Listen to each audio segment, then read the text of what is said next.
তো চলে আসলাম রাতের বেলা রান্না করতে। আসসালামু আলাইকুম, welcome back to my channel. কেমন আছেন? তো আমি চলে আসলাম শেলিস ড্রিম ব্লগ থেকে আপনাদের জন্য ছোট্ট একটা ব্লগ নিয়ে। তো আশা করি আমার ব্লগ ভিডিওটা আপনাদের কাছে ভালো লাগবে, আর ভালো লাগলে অবশ্যই আপনারা একটা লাইক করতে ভুলবেন না, আর চ্যানেলটি সাবস্ক্রাইব করে আপনারা পাশে থাকবেন, ভালোবাসা দিয়ে যাবেন। তো সবাই সবাইকে ভালোবাসা দিবেন, আর একটা লাইক করতে অবশ্যই ভুলবেন না। সবাই সবাইকে লাইক কমেন্ট করবেন। তো সবাই সবাইকে লাইক কমেন্ট করলে আসলে ভালোবাসা দিলে সবাই সফলতা পাবে ইনশাল্লাহ। তো এখন আমরা কাঁঠাল খাচ্ছি। আপনাদের ভাই একটা কাঁঠাল নিয়ে আসছে। তো আমি আসলে অনেক দিন ধরে কাঁঠাল খেতে পারি নাই, ভালো মনের মতো কাঁঠাল পাচ্ছি না। অনেক দিন ধরে কাঁঠাল খেতে পারতেছি না। আমার হাজব্যান্ডকে বলছিলাম একটা কাঁঠাল নিয়ে আসতে। আসলে আমার হাজব্যান্ড কাঁঠাল খেয়ে খায় না, সে পছন্দ এখন কম করে, সেজন্য আমাকেও খাওয়াচ্ছে না। যা হোক, অনেক কষ্ট করে একটা কাঁঠাল আনছে। কাঁঠাল নাকি তার খুব পছন্দ হচ্ছে না, এখন কাঁঠাল খেতেও পারতেছে না, ভালো লাগতেছে না, খুব অ্যাংজাইটি লাগে। আমার হাজব্যান্ড বিশ্বাস করেন কাঁঠাল একটুও খায় না, কেন জানি না, তার কাঁঠাল মন থেকে উঠে গেছে। তো পরিশেষে আমার জন্য একটা কাঁঠাল নিয়ে আসছে শুধুমাত্র 50 টাকা দিয়ে। অনেক বড় একটা কাঁঠাল, একদম গাছ পাকনা কাঁঠালগুলো দেখেন কত সুন্দর। তো দেখেন একদম হলুদ কালার কাঁঠালগুলা, গাছ থেকে পাড়া মাত্র কাঁঠালগুলা নাকি একজন গাছ থেকে পেরেছে সেরকম নিয়েছে উনি। যা হোক, কাঁঠালটা ও ভাঙতেছে। আসলে আমি কাঁঠাল বলেন নারকেল বলেন এগুলো একদম কম মানে ভাঙতে পারি, আমি একদম পারি না বলতে গেলে। আমার আসলে কখনো পারা হবে কিনা যায় না, সেটা আমার হাজব্যান্ড সবসময় বলে যে কাঁঠাল ভাঙা বা আনারস কাটা বা এই কি বলে যে ওই যে নারকেল কাটা, এগুলো আমার আসলে একদম পছন্দ না। মশারি টাঙানো এগুলো আমার খুব মানে কি বলবো, এগুলো আমার কাজ আমি করতে পারি না, একদম ভালো লাগে না। তো আমার কাছে যেটাই পারি সেটাই আমি সব সময় করে নিই। তো কাঁঠালটা দেখেন কত সুন্দর, একদম হলুদ, একদম কালারটাও খুব সুন্দর। দেখেন আপনারা, আপনাদেরকে দেখাচ্ছি আসলে আমার হাজব্যান্ড কীভাবে কাঁঠাল কাটে। দেখেন ও খুব সুন্দর করে কাটে, হাতে একটু তেলও লাগিয়ে নিয়েছে খুব সুন্দর করে। তো কাঁঠালটা খুব আটা আটা আসলে। তো কাঁঠাল আরও রয়েছে, বাকি কাঁঠালগুলো আমি হাত দিয়ে নিয়ে নিচ্ছি। আর আমার কাছে খুব ভালো লাগছে কাঁঠালটা, আমি খুব খেয়ে মজা পেয়েছি। আসলে আমাকে খেতে হবে সবগুলো, কারণ বাসায় কেউ খায় না, আমার ছেলে মেয়েও খায় না। দেখেন অনেকগুলো কাঁঠাল, কিছুটা একজনকে দিয়েছি আর কিছুটা আমি খাবো, যা হোক না কেন। তো কাঁঠালগুলো খাওয়ার জন্য এখন টেবিলে চলে যাব, মন মতো করে খাবো। রাত্রে ভাত খাবো কিনা আমি জানি না। তো দেখেন আমরা কাঁঠাল খেতে বসে গেলাম। তো আমরা কাঁঠাল খাচ্ছি এবং গল্প করতেছি দুজনে। আসলে আমার মেয়েকে দিচ্ছি, সে খাবে না, আমার মেয়ে একদম পছন্দ করে না। তো আমি থাল নিয়ে বসে গেলাম কাঁঠাল খাওয়ার জন্য, আমি খাচ্ছি আমার মনের মতো করে। তো এই কাঁঠাল খাওয়ার জন্য রাতে ভাতও খাওয়া হবে না, আর দুপুরে আসলে আজকে রান্নাও কম করেছি। তো রান্না মোটামুটি আছে, মুরগির মাংস জাল রান্না করেছি, আর বাচ্চারা, আমার হাজব্যান্ড যেহেতু অফিসের লাঞ্চ নিয়ে যায়, তো সকালে আমার হাজব্যান্ড একটা কাজও আছে, সেজন্য আমাকে রান্নাটাও করতে হবে। আর যেহেতু কাঁঠাল খাচ্ছি রাত্রে আর ভাত খাওয়া হবে না, সত্যি কথা আমি এত খেতে পারি না। যা হোক, ভাত আমিও খাবো না, যাই না আসলে। যা হোক, আর রান্নাবান্না এখন শুরু করে দেবো। আমি আর আমার হাজব্যান্ড রান্নাবান্না করবো আর দুজনে, কারণ সকালে হাজব্যান্ডের অফিসে একটা কাজ আছে, সে কাজে বেরোবে। সকালে রান্না করা খুব দেরি হয়ে যাবে।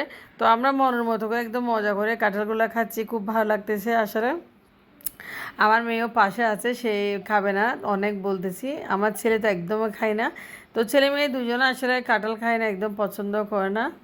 তো আমার ছেলে পরোটা খাচ্ছে হালুয়া দিয়ে বসে বসে, এদিকে চলে আসলাম। শিম তো সকালে যেহেতু আমার দেখেন আমার হাজবেন্ড চলে যায়, বলছিলাম বরবটি শিমগুলো কেটে দিতে, সে কেটে দিয়েছে খুব সুন্দর করে। তো ভাবলাম আমার বরবটি শিম হাজবেন্ড আরও রয়েছে। আমার হাজবেন্ড আসলে সব কাজে আমাকে হেল্প করে, যেহেতু রাতে রান্না করতেছি সকালের জন্য।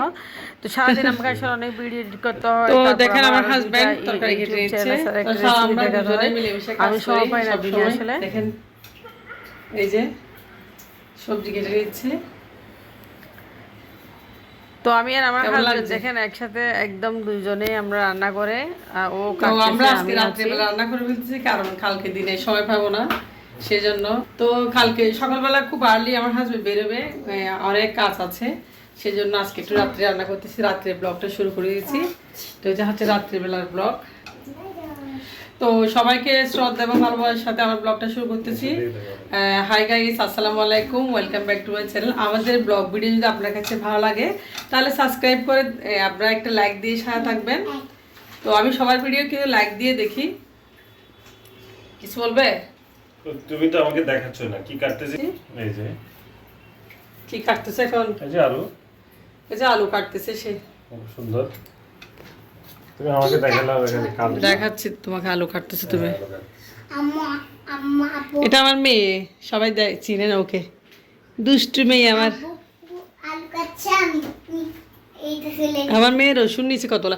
রসুন নিলে কেন, রসুন নিলে কেন তোগুলা? ওগুলো শুনতে তুই রসুন চুলবা? আমার মেয়েও আমাকে হেল্প করবে, গরুর মাংস রান্না করবো তো আমি, এই জন্য রসুন ছিলে দিচ্ছে না। আমার হাজবেন্ড কাজ শেষ করে ফেলতেছে। সে হবে সেই ছেলে কবে, কাজেই না বড় হয়ে কথাই বড় হবে। কবিতা বলতেছে আর কি বলবো। রেশমগুলো আমরা এই যে শুটকি দিয়ে রান্না করবো। কবিতাটা শোনাইছিলে নাকি? বেবি কি করতেছো তুমি? আলু শুনতে অল্প গরুর মাংস বের করছি, এগুলো আলু দিয়ে রান্না করা হবে আসলে।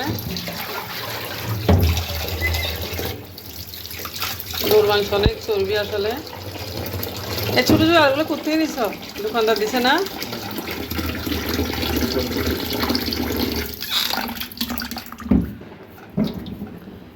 জানলে বাবা।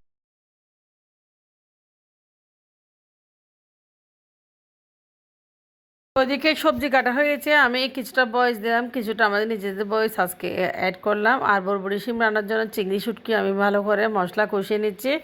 আর এদিকে বরবরি শিমগুলো রান্না করে নেব। দেখেন মশলা কষানো হয়ে গেছে, শিম আর আলু সাধারণত চিংড়ি শুটকি দিয়ে অনেক মজা।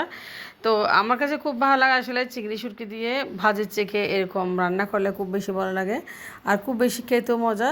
তো শিমগুলো একটু কষিয়ে নিয়ে ভালোভাবে পানি দিয়ে একটু কষিয়ে নিচ্ছি। আর মরিচটাও খুব কম দিয়েছি, একদম হালকা মরিচ। আমাদের বাসায় মরিচ একদম কেউ খেতে চায় না, বাচ্চারাও খায় না, তার বাবাও খায় না, সবাই একটু মরিচ কমে খায়। যা হোক না, এদিকে দেখেন রান্নাবান্না বসে দিয়েছি। আর এখানে একটু ঝুল দিয়ে আমি চুলোটা একটু ডাকনা দিয়ে অফ ক্যামেরায় রান্না করে নেব। আপনাদেরকে সব ভিডিও শেয়ার করতে গেলে ভিডিও অনেক বড় হয়ে যায়, সেই জন্য। তো রান্নাটা হয়ে গেছে, অফ ক্যামেরা রান্নাটা আমি রান্না করে নেবো, আপনাদের সাথে দেখাবো না। তো গরুর মাংসগুলো আমি ভালোভাবে বাগার দিয়ে রেখেছি, এই গরুর মাংসগুলো রান্না করে নেব এখন। দেখেন সবজিটা হয়ে গেছে, গরুর মাংস রান্না করে নিয়েছি, একদম কষানো মাংস। সকালে রান্নার টেনশন থাকবে না আসলে রাত্রে রান্না করে ফেললে। তো অনেক সময় সকালে রান্না করা সবকিছু আমার থেকে রান্না হয়ে যায়। দেখেন এদিকে আমার হাজব্যান্ড আবার কি একটা বের করতেছে, আম নাকি নষ্ট হয়ে যাচ্ছে। বাসায় কিছুটা আম আনছে, আসলে আম খাওয়াই যায় না, কি বলবো আপনাদেরকে। কিছু আনলে রেখে দিয়ে হয়, আমার মেয়েকে দিলেও বলে খাবে না, আমারও খেতে ইচ্ছা করে না। এদিকে আমগুলো ওর বাবা এসে ছিলে, দই ছিল কিছু, দই বের করছে, দই দিয়ে আম মাখা ভাত আমাদেরকে খাওয়াবে। আসলে ভাত খাওয়ার খুব ইচ্ছা ছিল না, এখন রাত প্রায় 11টা। তো আমার হাজব্যান্ড দই দিয়ে আম মাখা ভাত খাওয়াবে। তার মানে দই মাখা ভাতটা আসলে খুব মজা। আমার হাজব্যান্ড যেটা আম দিয়ে মাখে আমার কাছে খুব বেশি ভালো লাগে। তো আমগুলো একদম অনেক মিষ্টি, হিমসাগর আম, আসলে খুব মিষ্টি ছিল। তো যাই হোক, আমার হাজব্যান্ড দেখেন আমগুলো একদম চড়িয়ে নিয়েছে, আর এই আমের আঠিগুলো ফেলে দিবে। এখন সে আমার মেয়েও খাওয়ার জন্য বসে আছে। তো আমার মেয়ে নাকি আম মাখা ভাত খাবে খুব মজা করে। আমার মেয়ে মানে দেখেন আম দিয়েছে এখানে, আর দই দিবে। দইগুলো আসলে দিবে, এগুলো হচ্ছে আপনার বসানো দই, বাইরের থেকে কিনা। তো দইগুলো দিয়েছি, দই দিয়ে আম দিয়ে একদম গরম ভাত, এত যে মজা আসলে, আপনারা অবশ্যই খেয়ে দেখবেন। সবাই কমেন্টস করবেন কারা কারা পছন্দ করেন অবশ্যই এরকম দই মাখা আম মাখা ভাত, খুব মজা। আমার মেয়েটাও খুব পছন্দ করে, আর আমার হাজব্যান্ডও খুব পছন্দ করে। বিশেষ করে আমি এগুলো খাইতাম না, আমার হাজব্যান্ড ওই খাওয়া শিখেছে। যা হোক না কেন, দই মাখা আম মাখা ভাত আসলে আমরা এখন খেয়ে নিব। এখন আমার হাজব্যান্ড প্রসেসিং করে নিয়েছে, আর চিনি দিচ্ছে, লবণ দিচ্ছে, আর দুধ পাউডার দিচ্ছে, খুব মজা করে মেখে নিচ্ছে। এখন আমরা খাবো। তো দেখেন মেখে নেওয়া হয়ে গেছে, এখন আমার মেয়ে খুশি হয়ে গেছে, আমার মেয়ে আসলে খাওয়ার জন্য। তো আসলে আমার হাজব্যান্ড এগুলো মাখলে আমাদের খেতে ইচ্ছা করে না, হলে নিজের থেকে খেতে ইচ্ছা করে না, মানে একদম রুচি থাকে না। যা হোক, কী জানি আল্লাহ জানে, আসলে অন্যজনে করলে খেতে ইচ্ছা করে, নিজে করলে খেতে একদম ইচ্ছা করে না। এদিকে মাখা হয়ে গেছে একদম দই মাখা ভাত, আমরা এখন খাবো। দেখেন চামচ দিয়ে, আমিও খাবো, আমার ছেলে আমার মেয়ে খাবে। ছেলে অবশ্যই খাবে না, ছেলে আম পছন্দ করে না, একদম আম খাবে না, আমের ঘ্রাণ সহ্য করতে পারে না। সে আম খায় একটু কাঁচা হলে লবণ দিয়ে খায়, মানে পাকা পাকা আদা পাকা। তো আমার আলিশা বুড়িও খাবে, আমার আলিশা বুড়ি একটা চামচ দিচ্ছে আম মাখা মানে দই মাখা আম মাখা ভাত খাওয়ার জন্য। দেখেন আমার মেয়ে খাচ্ছে মাশাল্লাহ। তো আমার মেয়ে খাচ্ছে, এতে আমি খুশি মাশাল্লাহ, অনেক খুশি। ছেলে বড় যে এরকম খাইতো।